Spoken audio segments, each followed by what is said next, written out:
Okay. Greetings and welcome to the weekly educational round here at Seclair. My name is Jim Ellermeyer. I'm a behavioral health therapist operating out of Seclair, and today I'm joined by two of my favorite colleagues. On my left would be... I'm Erin Fitzpatrick. I'm a physician assistant student from Seton Hill University. And on my right? And I'm David Zimkowski, physician assistant student from Mount Union. So for those who have tuned in before for our weekly broadcast, we tried to present a topic that's relevant not only in scientific educational circles, but also can be fairly adaptable into your own life. And today we're going to be continuing our series on the synthesis of 12-step recovery, dialectical behavioral therapy, and behavioral change. And Erin, DBT, 12 steps, the mindfulness aspect of it, it's kind of a synchronicitous type of merger. Synchronicity is where 1 + 1 can equal 3. And in this particular instance, when we add these two modalities, we end up with something that perhaps is a real joy to behold. So what I'm going to ask is to set an intention for today's broadcast. And Erin, could I ask you what would your intention for today would be? Because we're going over steps 3 and 4, I just want to understand them better so that I can help explain them better to patients or friends in the future. Right, and before we go any further, I want to again add the disclaimer that I do not represent nor speak for any 12-step fellowship in existence. These are merely reflections of the 12-step program that can be adapted freely and incorporated into every single individual's life, not necessarily an individual that's in addiction to any type of substance or behavior. So, and Mr. Dave, what would be your intention for today? I'd say my intention for today would be to help all of you out there overcome any problems you may be facing in your current day lives or addictions or anything like that. Wonderful. A noble intention. Skills today. Yeah. A noble intention.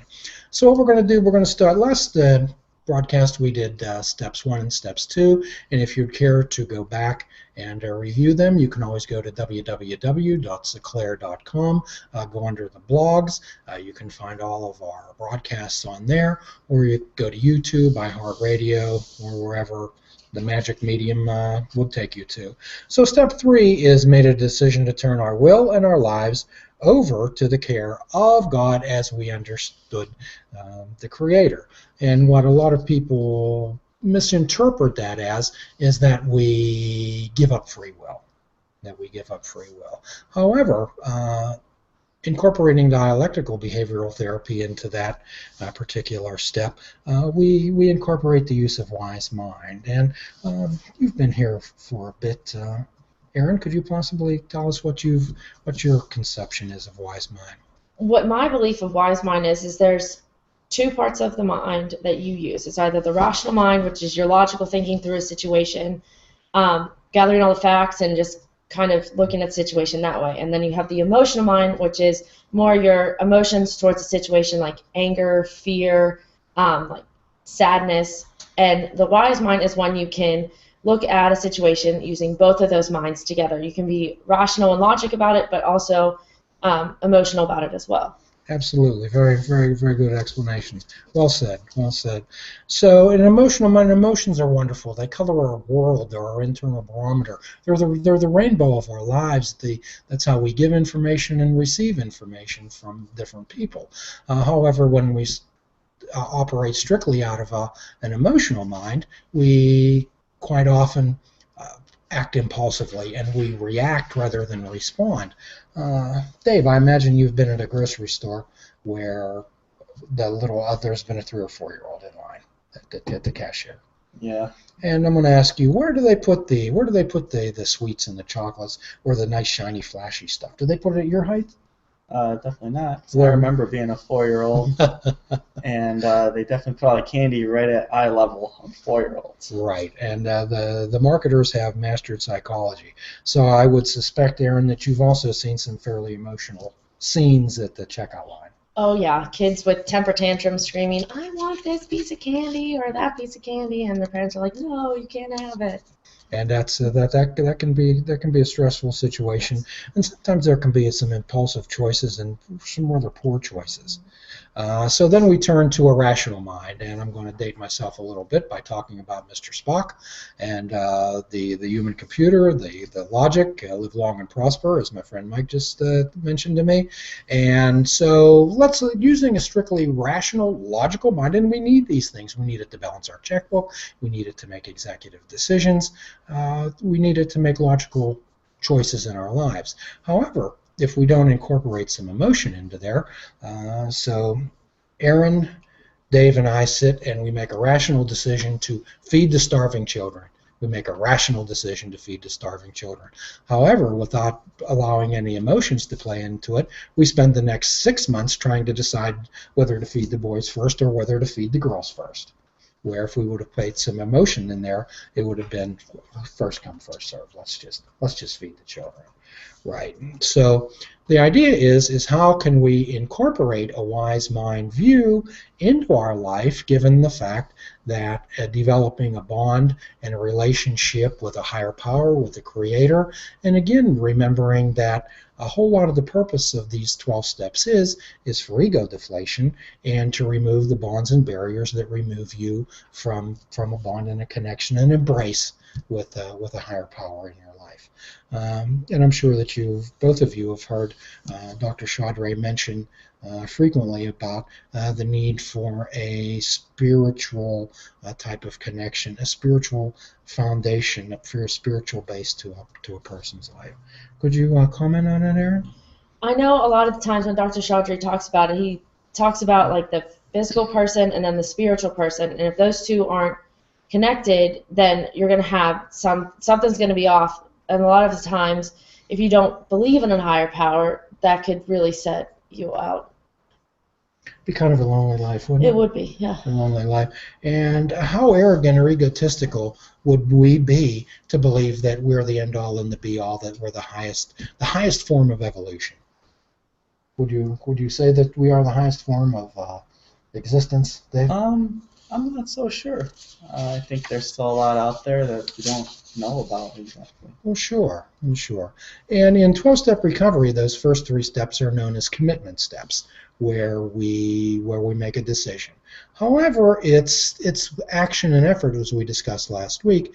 It's action and effort that incorporate yourself into behavioral change. Very difficult to think your way into behavioral change. We behave our way into different thoughts and actions, which leads us to the action steps. And action steps are steps 4 through 9. And in step 4, we made a searching and fearless moral inventory of ourselves. We make a list of behaviors we need to change and recognize the positive strengths that will help us build these changes. I know that there's a lot of research out there, some very learned individuals who poo-poo the 4th step as saying that it incorporates too much guilt into it. However, that's not the purpose. Or you can explore all different types of workshops, different worksheets, books on how to do the 12 steps. However, the instructions are simple and they take about a page and a half. And what it involves, this is again one of the most misunderstood steps in 12-step recovery. It is not a life story where you would have Erin write a book on her first memory to her last spot 5 seconds ago. What it involves, Dave, it involves 3 lists. Okay, it involves fears, it involves resentments, and it involves the sex list. Okay, so in these lists, an individual makes 4 columns, and in the first one, let's deal with resentments first. We'll deal with what you're angry with. Okay, what you're upset about. What is irritating you in your life, and then in the next column you would put, well, what causes it. In the next column, you would put what it affects. What does this affect in my life? It affects my self-esteem. It affects my self-concept. It affects my pocketbook. It affects my relationships. However, the 4th column is the most important one, and that's the part you played in it. That's the part I played in it. And I would say that there's very few resentments that you have in your life, Aaron, that you didn't play some small part in. I think everything that I resent, that we kind of have a little bit of part in it, and if we're not trying to make a change or fix it, then it's not going to ever get any better. Well, absolutely. You have to remember that when on this inventory step, it is your inventory and not the other person's, not the other person's at all. So, have you ever considered the part that you played in a resentment when you're really angry with somebody or upset about a wrong that's been done to you, Dave? Yeah, I guess you could say that. Yeah. Well, sure. Well, sure. Even something that you're not actively involved with, you made a choice to allow that to interfere with your life, to allow that to have a resentment.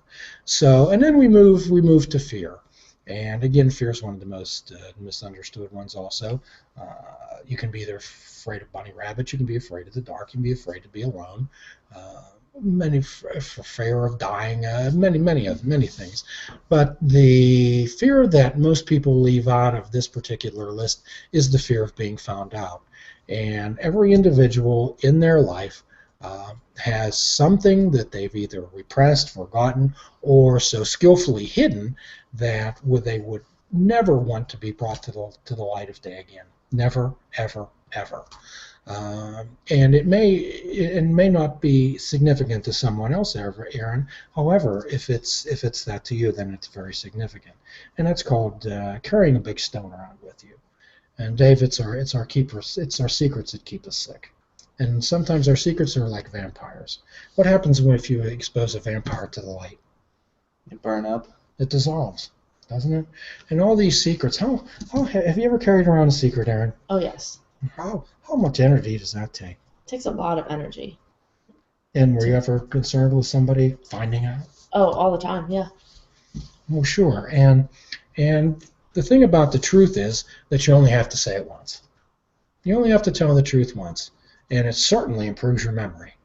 It certainly improves your memory. However, spitting out that truth the first few times may be like gargling with tacks and then spitting them out onto the street. So the idea is this is a fact-finding and a fact-finding inventory where an individual gets right with themselves and cleans up their side of the street. So let's turn to the sex inventory, which is probably the most understood part of the step in all of the 12 steps. And it's not consensual sex. It's not your orientation. It's not the number of partners that you've had. It's not the acrobatic positions you've been in. What it involves is where you've been involved in a selfish or dishonest emotional or sexual relationship with another human being, where you've been selfish or dishonest in a sexual or emotional relationship with another human being. And that's hard stuff to look at. That's hard stuff to look at. Do you ever feel you used anybody, Aaron? Yeah. Absolutely. How about you, Mr. Dave? You ever feel like you used anybody for your own selfish purposes? Right now, but I'm sure it's happened to all of us at some point in our lives. Right. And actually, could you share just a little bit about the 12-step meeting? What were your impressions of the 12-step meeting that we went to a few weeks ago, Aaron? I thought it was very interesting. It was different than what I was expecting. I was expecting to walk in there, have a room full of people, and they just talk about all the troubles in their lives and are very negative about things and dark, but it was more of an uplifting. There was a woman there who was having an issue in her life, and she explained what was going on, and then everybody in the room pretty much said something to encourage her and to lift her spirits and to get her thinking in a different way, and it was really cool. I'm glad you enjoyed that. And so as we continue on this series of 12-step recovery, we're going to be looking deeper and further into these action steps and how, along with dialectical behavioral therapy, these things can incorporate in your life. So as far as DBT skills, as far as the fourth step goes, would be taking a non-judgmental stance. That would be to stand back and being an observer behind the thinker, being an observer behind the actor, like you're seeing a movie, Dave, without beating yourself up about it. Okay, this is to being able to observe and describe thoughts, feelings, emotions, behaviors without responding to them, without allowing them to causing you some distress and interference in your life. And much of it, again, involves radical acceptance, Aaron. Radical acceptance. use of the wise mind, identifying and labeling emotions. So what we want to do is first identify, as we often do in dialectical behavioral therapy. How often do we speak to somebody about identifying and labeling their feelings and emotions? Pretty much every single DBT session I've sat into. Well, sure. And have anybody ever asked you, Dave, how do you feel? And you says, I don't really know. Yeah. Well, sure, that happens often. So I'm going to ask everyone out there is how can we effectively deal with thoughts, feelings, and emotions, behaviors if we don't understand them? And one of the ways that we deal with radical acceptance is that it's not approval, it's not resignation, that it's always going to be this way. However, this is just the way it is in this particular moment.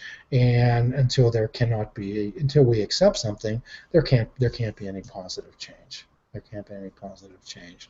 Well, next week we're going to continue on with our journey, our mindfulness journey into dialectical behavioral therapy and the incorporation of 12-step recovery involved in a change in your thoughts and a change in your actions, a psychic change. And this doesn't involve crystal balls. What it involves is a change in your thoughts and a change in your actions. So anybody out there that's interested, we'd certainly welcome you to continue on with our series. Perhaps if you care to, join the first one. And we would always enjoy any comments or questions directed to us. To continue the conversation, please like us on Facebook, plus on Google+, or follow us on Twitter under Seclaire Your Life, and keep an eye on any of these for our next live recording Mondays around noon, and ask your own questions. And we would certainly incorporate this into your lives. We're going to, as we always do, we're going to give you our standard prescription that we leave you with at the end of every recording, and that would be fruits, nuts, and vegetables. Unplug your television and perhaps take up fishing, and maybe you can have a mindful expedition on what my friend Sven and I are going to do this afternoon, and that would be fishing without bait. So until we get to join with you again, please be good to yourself. That's my intention for your day.